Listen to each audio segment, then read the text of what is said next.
Hello friends, let's say another example. First read the given question.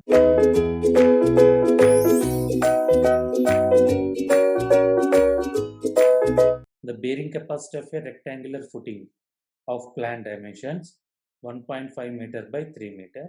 Okay, rectangle footing is given. It is having width 1.5, length 3 meter. Okay, fine. Resting on the surface of a sand deposit. That means it is a cohesionless soil. Was estimated to be 600 kilonewton per meter square. That means there is a footing, right? What is the width? 1.5 meter, and it is a rectangular footing. Fine. As it is a sand, okay. What is the cohesion value? We can consider it as a 0. Fine. Whatever the bearing capacity given, let us say bearing capacity is Q. How much it is given? 600 kilonewton per meter. So this is what the given question. Now let us go further. When the water table far below the base of the footing, as our water table is far below the base of the footing, what does it mean? Water table does not have any effect on the bearing capacity. Okay, fine. But they're asking the bearing capacity is in kilonewton per meter square. That means they're asking in the same unit. When the water table level rises to 3 meter, 1.5 meter, 0.5 meter below the base of the footing. Right?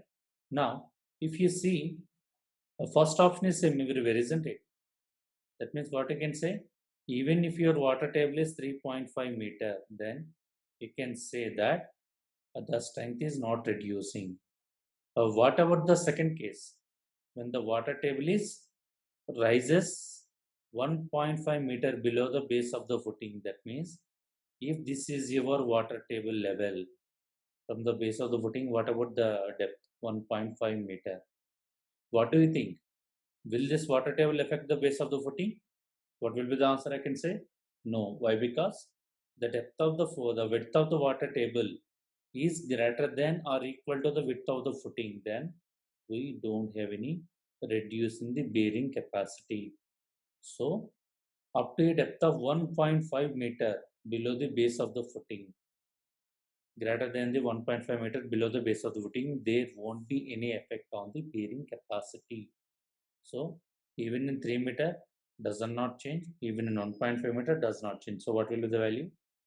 In first two cases, the value won't change. So by seeing the answers, what will be the correct option? 8.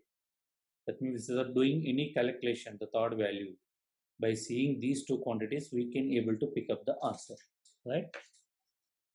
Thank you.